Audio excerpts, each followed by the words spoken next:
What's up? It's been some time. Okay, so if any of you guys seen my community post last time, which was probably like what, 3 weeks ago? Maybe 4 weeks ago? I don't quite remember.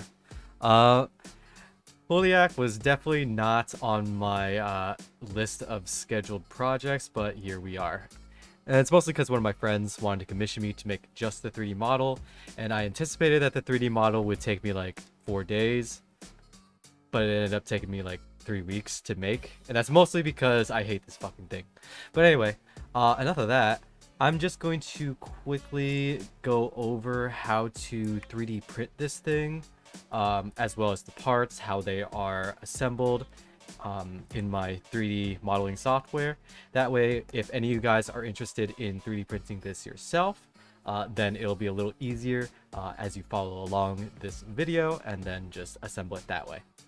I will not be 3D printing this myself because, like I said, I hate this piece of shit. So this is the first piece of staff, pretty basic. These holes right here are, or at least these negative spaces, are put in place for some wooden dowel rods. They are approximately, it's about it's about 3/8 of an inch. So these are good for wooden dowels, or if you're more preferential towards it, aluminum rods. But anyway, that's the first staff piece. Second staff piece, staff 3. These are pretty straightforward to 3D print, so I will go through them very quickly. This is staff 5, staff 6. As you can see, it curves like that.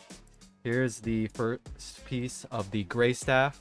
Second piece of the gray staff. As you can see, there is a negative space for the wooden dowel for that as well, just to give it a little more support. Here's the third piece of the gray staff. These are some relatively large pieces, so if you really need to, then you can go ahead and slice them in half for your 3D printer. If you only have 3D printer or 3D printers that are on the smaller side of things. Here's those little triangles. As you can see, they slot into these little slots here that are a part of the gray staff. So here's triangle 2. So they just slot right in. That way, when you print them and then you assemble them, you can just put them right up against that and then use some super glue. Triangle 3, triangle 4. I'm gonna just go right through this. They just pretty much just follow along that whole gray staff part of Holiak's staff.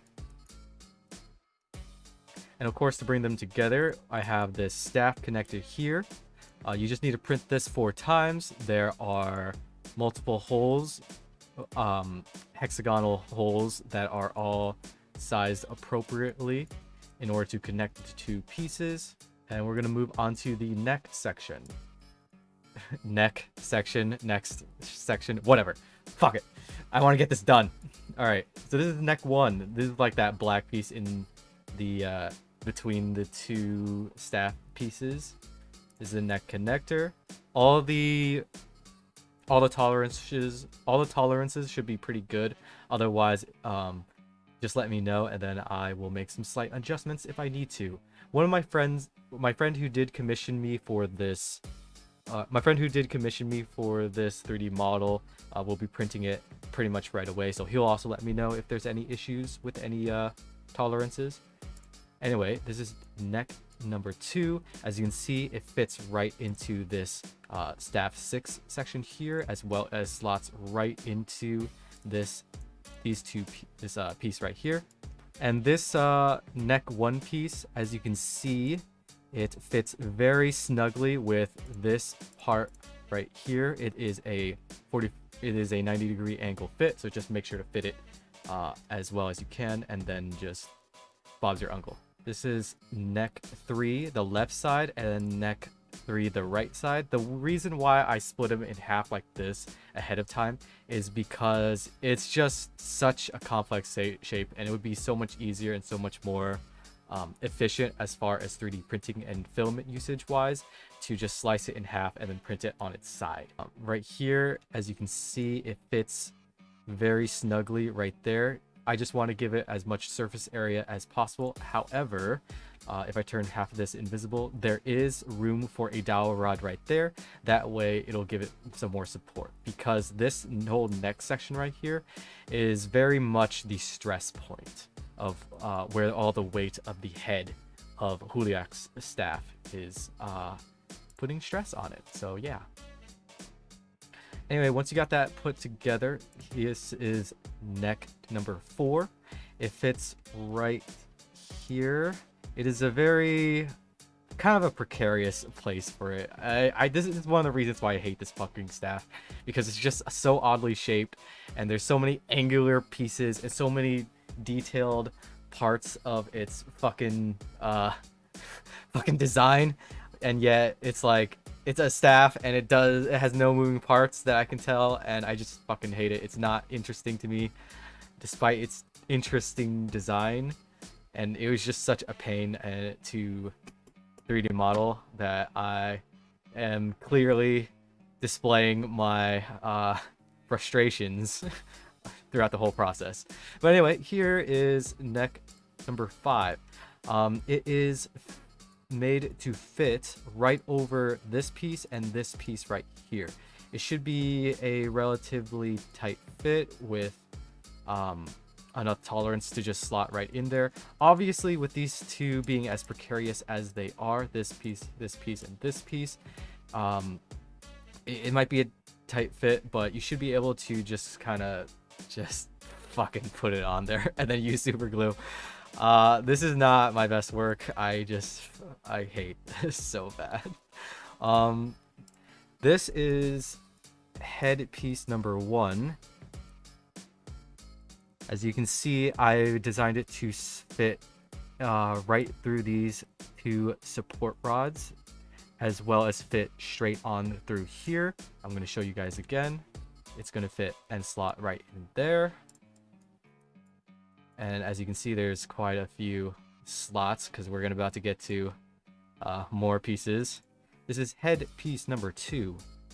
As you can see, this is a trapezoidal shape, so it slots into there. Tolerances should be good, and likewise, it will fit snugly into there. Should be enough surface area for you to utilize enough super glue. This is headpiece number 3. This is a fairly long piece, so if you have a small 3D printer, feel free to slice it apart. This right here is headpiece number 4. It should be able to slot into this section right here very easily. Tolerances should be good. This is headpiece number 5. If I turn headpiece number 4 invisible, as you can see, it slots in right through there. All right, we're getting into the bear trap. Or not yet. All right, so this right here is the canister. It should fit very easily right in here. I'm going to turn it invisible again. Should be a decent fit. It's a little awkward due to how its sheer size, but just print it with low infill, as low as you can go, just to make sure that the weight is balanced. Just make sure it's as light as possible, and you should be fine. Once again, this is a very large piece, very long, very tall. Feel free to slice it apart if you need to. All right, we're going into the rings. It's the bear trap on a stick, so yeah, we gotta do that. All right, right here, this piece, the lower ring, it fits right into this hexagonal piece right here. It's gonna be very oddly shaped. However, as you can see, it is straight on with a flat bottom surface here. I would recommend just printing it as is. Once again, it's a relatively large piece. If you really have to, feel free to slice it apart, but it should be fine to print right as is. You're going to get quite a few supports, but that's okay. Here is the upper ring. Once again, a lot of small, delicate parts. Just good luck. But you should be able to print it if you were to turn it on its side. If you imagine, if I rotate this, actually I can just pull it up right now, and then I just turn it like this, and that gives you enough surface area to make sure that it sticks to the print bed fairly well. Once again, you're going to get a lot of supports here, but it's not too bad. You know, relatively manageable. I would recommend printing this at a slightly higher infill. Like, I would recommend cubic, maybe 15 infill, and yeah, not too bad. But anyway, yeah, that's Juliak's staff. I hate this piece of shit. I will probably never ever print it. I will release it right away, so yeah, I'll change my announcement of it being released on Cults 3D. Yeah. Fuck.